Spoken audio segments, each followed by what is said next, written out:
பேரவைத் தலைவர் அவர்களே, திருவாரூர் மாவட்டம் நன்னிலம் சட்டமன்ற தொகுதிக்கு உட்பட்ட வலங்கைமான் பேரூராட்சி நிறைய கிராமங்களை உள்ளடக்கி நடுநாயகமாக விளங்குகிறது. நீண்ட நாள் இங்கே பேருந்து நிலையம் இல்லாமல் பொதுமக்கள் சிரமப்பட்டுக் கொண்டிருக்கிறார்கள். எனவே நம்முடைய நன்னிலம் சட்டமன்ற தொகுதிக்கு உட்பட்ட வலங்கைமான் பேரூராட்சியில் பேருந்து நிலையம் அமைத்து தருவதற்கு மாண்புமிகு அமைச்சர் அவர்கள் முன்வருவார்களா என்பதனை தங்கள் வாயிலாக கேட்டு அமர்கிறேன். மாண்புமிகு அமைச்சர். மாண்புமிகு பேரவைத் தலைவர்களே, வலங்கைமான் பேரூராட்சி நீங்கள் அது இடம் இருந்தால் சொல்லுங்கள். இந்த ஆண்டே பேருந்து நிலையம் கொடுப்பதற்கு பண நிதி இருக்கிறது. இடம்தான் எங்களுக்கு பிரச்சனை. ஏனென்றால் ஒரு பேரூராட்சியாக இருந்தாலும் நகராட்சியாக இருந்தாலும் நேரடியாக நிலத்தை கையகப்படுத்துவதிலே பல சிரமங்கள் இருக்கிறது. அதுக்கு அதிகமான நிதி செலவழிக்க வேண்டியிருக்கிறது. புறம்போக்கு நிலம் இருக்குமானால் அது நகராட்சிக்கு பேரூராட்சிக்கு நம்முடைய அரசாங்க சொந்தமான நிலமானால் உடனடியாக எடுக்கப்படும்.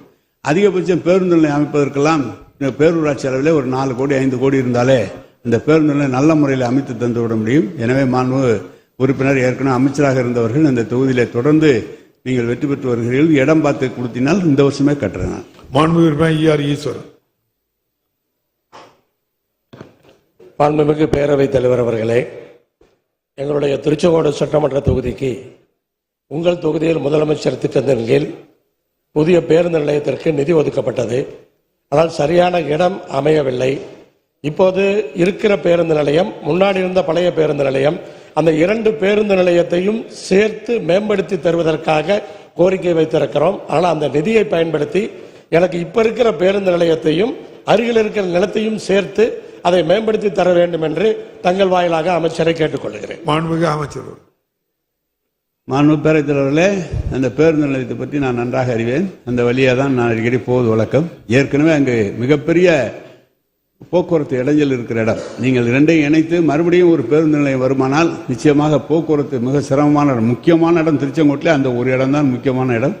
எனவே போக்குவரத்து விதிகளை நம் காவல்துறை அதிகாரிகளோடு கலந்து பேசலாம். மாவட்ட ஆட்சியரோடு கலந்து பேசி சரியாக இருக்குமானால் அந்த நிதியை தந்து இந்த பேருந்து நிலையத்தை மேம்படுத்த நிச்சயமாக நடவடிக்கை எடுக்கலாம். ஏற்கனவே மாண்பு உறுப்பினர் அவர்கள் சொன்னார்கள், இந்த ஏரியை பற்றி எங்களுக்கு சொல்லியிருக்கிறீர்கள். அந்த ஏரியை சுத்தம் செய்து ஏரி அதுக்கும் அதுக்கான உள்ள நடவடிக்கை எடுக்கப்பட்டிருக்கிறது. மாண்புமிகு உறுப்பினர் ஜி கே மணி.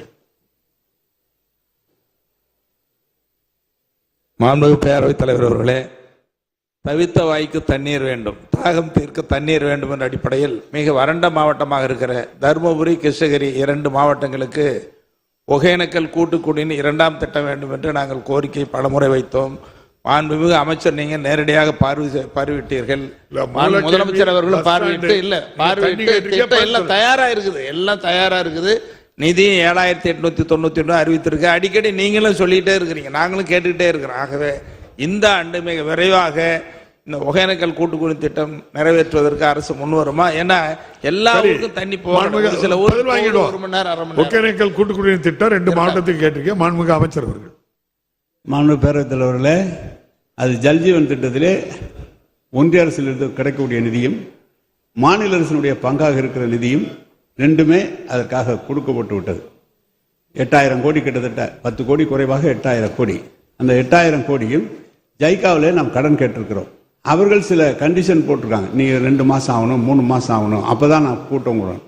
ஜூன் மாதம் 25ஆம் தேதிக்குள் அதை முடித்து தருவதாக அவர் ஒப்புதல் தருவதாக ஜைகா நிறுவனத்திலே சொல்லியிருக்கிறார்கள். எனவே அது கடன் தருகிறவர்கள் அந்த அவர்களுடைய பீரியாரிட்டிக்கல் ஒன்று வச்சுருக்காங்க. இது இவ்வளோ நாள் எங்கள் மக்கள் தொகை இருக்குது, நாங்கள்லாம் கணக்கு பார்க்குறாங்க. அந்த பணம் கிடைக்கும். ஜூன் மாதம் 25 கையெழுத்து போட்டு தந்துடுறேன்னு உறுதி கொடுத்துட்டாங்க. அப்போ ஜூலையில் டெண்டருக்கு வந்துடும். நிச்சயமாக முதலமைச்சர் அறிவித்த திட்டம் உறுதியாக இது நிறைவேற்றப்படும். அதுவும் கிருஷ்ணகிரி மாவட்டம், தருமபுரி மாவட்டம் முழுக்க அந்த குடிநீர் போகும்போது மிக சிறப்பாக அனைத்து பகுதிகளுக்கும் அது கொண்டு செல்லப்படும் என்பதை. மாண்புமிகு உறுப்பினர் தங்கமணி.